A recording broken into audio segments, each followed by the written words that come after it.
Welcome back. You're listening to Houston Real Estate Radio. I'm your host, Shannon Register, and every week we bring you news and information you can use on your next real estate transaction.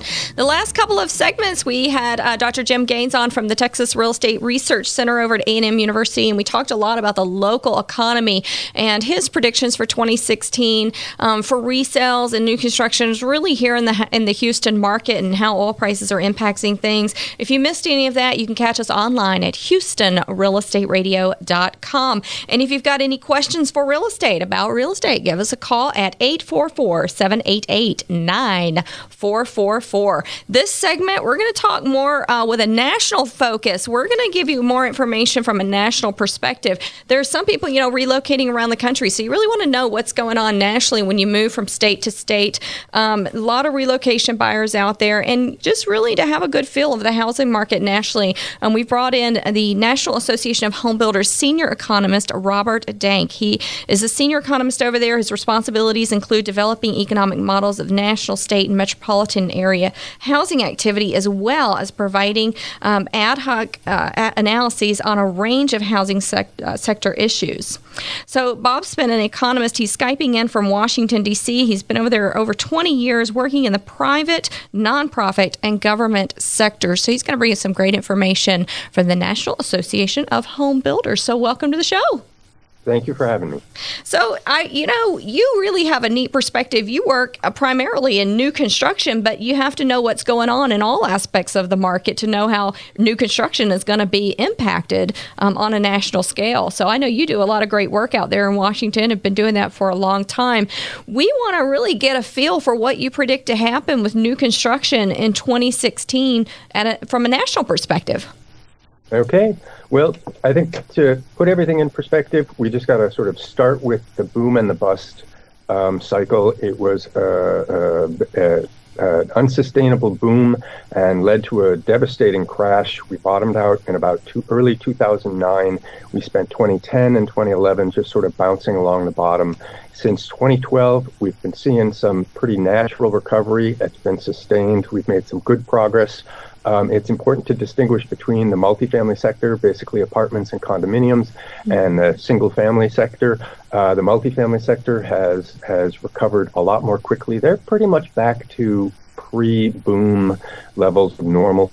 On the single-family side, we're still struggling. We've just passed maybe the halfway point. We're probably at about 55% of the level of production that we saw pre-crisis, pre-boom and bust. So there's still plenty of single-family recovery ahead of us, and it depends largely on where you are in the country, sort of how fast that's coming. We do expect, I say, single-family starts pre-crisis, pre-boom. We averaged about 1.3 million single-family starts from 2000 to 2003, just sort of a pre-crisis level. We expect to get back to that level here in 2013. And then move up as high as 1.5 in 2017. So 2016. So in 2016, you think we'll be back to the pre-bust levels as far as new construction starts? Yes. Okay, fantastic. Now, is that just for new home construction or for multiple housing arrangements as well? Condominium? And, okay, yes, overall. Very good. All right, so from a national perspective on new housing starts, how do you think affordability is going to be fall into play? I've heard that a lot of new young home buyers trying to enter the market are going to be squeezed out because of housing prices going up. I'm sorry, we had a little trouble. Can you repeat the question? Yes, absolutely. So affordability has become an issue for a lot of people across the country as pricing has gone up, home pricing has gone up, and just the cost of living has gone up. How do you think that these new home buyers are going to fare in 2016? Well, we think that putting the price increases in perspective, what we saw during the boom and bust was a big bubble in prices and then a collapse from the peak to the trough. How existing home prices fell by a third. So some of the recent increases that we've seen are just sort of catching up. We're not back to those bubble level of prices, but we've seen a few good years of appreciation. And that's important because it's bringing a lot of the underwater mortgages back in line. That's an important dynamic because the new home buyers typically have an existing home that they have to sell. And so getting back on solid financial footing with their existing home is an important step in being able to move up and get that new construction. The baby boomer sector, do you anticipate them to continue purchasing new construction homes or to see any slowdown among that population? Well, what we see with the baby boomers is they tend to move into some new construction, but most of what drives those choices is they either tend to stay put in the house that they've sort of raised their families in, or they move closer to grandchildren. So those are the trends. Whether they buy new construction or existing sort of depends on the individual market circumstances. Okay. All right. Can you talk to us a little bit about interest rates and what you think is going to happen with interest rates in 2016? Sure. There was a lot of focus on the Fed meeting in December, a lot of betting on whether or not that would be the meeting where they really started to raise the interest rates. They did. And now people are really sort of scratching their heads about what comes next. I think that what's important to recognize is that the Fed mostly influences short-term interest rates. Longer-term interest rates, like the 30-year fixed mortgages, are more influenced by what's going on in the financial markets. So the way to think about this is the Fed is going to keep raising interest rates gradually through 2016. We expect about 100 basis points over the course of the year. That's roughly a quarter point every other meeting, so every quarter. Okay. We expect that the longer-term interest rates won't move up those 100 basis points. And we expect that over the course of 2016 and 2017, that those 200 or so basis points that the short-term rates, only about half of that will follow through to the 30-year fixed. So we're going to go from 4% rates to still under 6%, and that's still very supportive of the housing market by historical standards. It's worth noting that in the 1990s, the 30-year fixed averaged about 8%.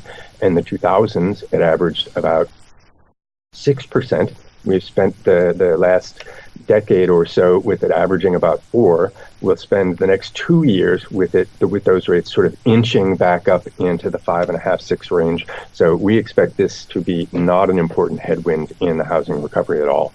Okay. All right. Let's talk a little bit about, from a national perspective, there were some states that really had bubble markets and have had some issues with that. Where are those states now? How are things changing and why? Okay. Again, through the boom and the bust, there were some real states that were sort of seen the most excesses, what I call the bubble states. Mm-hmm. Florida, California, Arizona, and Nevada. Those are the places that had the highest bubble prices. Those are the places where most of the sort of overbuilding happened. Those are the places that flew the highest and fell the farthest. At the other end of the spectrum, we had the energy states. Those fared pretty well based on the energy economy.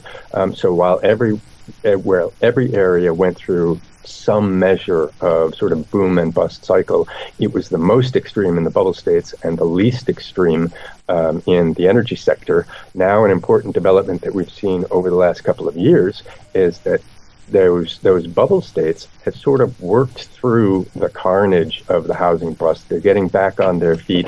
Their economies are more robust. So we're seeing them sort of moving up in the ranks, and it's the industrial Midwest, sort of with Michigan as probably the sort of best example. Those states with sort of struggling economies are sort of sinking to the bottom of the rankings. One thing that I will say is that it's important to recognize that all of the states are seeing some level of recovery. Now it's just sort of jockeying for position in the rankings. Those areas with the strongest economies are moving to the top. Those with the lagging economies are sort of lagging behind in their recoveries. Do you anticipate that construction costs are going to continue to go up in 2016 and 2017? I know we've had a huge increase in some of the construction pricing as far as concrete and lumber prices going up. Do you anticipate that to just keep rising? Well, there's some interesting developments there, some interesting dynamics. One of the prices that we've really paid attention to is gypsum. That's basically drywall. That has had a series of just step increases at the beginning of the last several years. That's been a price or a material that we've really been focused on. We've seen lumber and plywood sort of spike up and spike back down. We're sort of encouraged by that dynamic. When we saw the early spikes in 12 and 13, that was about demand coming back in the housing sector and supply sort of lagging, that the producers had taken capacity offline. And so in order to meet that increasing demand, they had to run double shifts and overtime, and that was raising the prices. Now that they've become more confident in the housing recovery, they've brought some of that capacity back online. That's brought costs down and it's brought some prices down. That's the sort of dynamic that we want to see. It will be basically sort of a tug of war between supply and demand as these things come into place. But we're pretty encouraged that going forward, price increases should be pretty moderate. That's something that our members at the Builders Associations really complained about in 12 and 13. They're complaining less about that now. Now the real problems are coming down to developed lots and skilled labor, just like we saw with the building materials prices during the housing bust. They brought down a lot of capacity. It didn't come back until there was faith in the recovery. In the same way, they developers stopped developing land, that the construction workers went on and found other activities. Right. What we need to see now is higher prices in those sectors, bringing those workers back. When that capacity comes back, when those workers come back, when the developed lots come back, we'll see some easing on the price pressures there. All right, very good. We appreciate your forecast for 2016. Robert Denk is a senior economist at the National Association of Home Builders, and we appreciate you weighing in and giving us some great information from the national perspective. And I know you guys have your big conference coming up in January, right, out in Las Vegas? That's right, out in Las Vegas. All right. The 16th through the 19th, or maybe a little later than that, through the weekend. Yeah. All right. Well, good deal. All right. Well, we appreciate you Skyping in today from Washington, D.C. Keep doing great things out there. We want to see a great housing market for 2016. Thank you for having me, and we think we can deliver. Fantastic. All right. We'll be right back after a word from our sponsors here on Houston Real Estate Radio.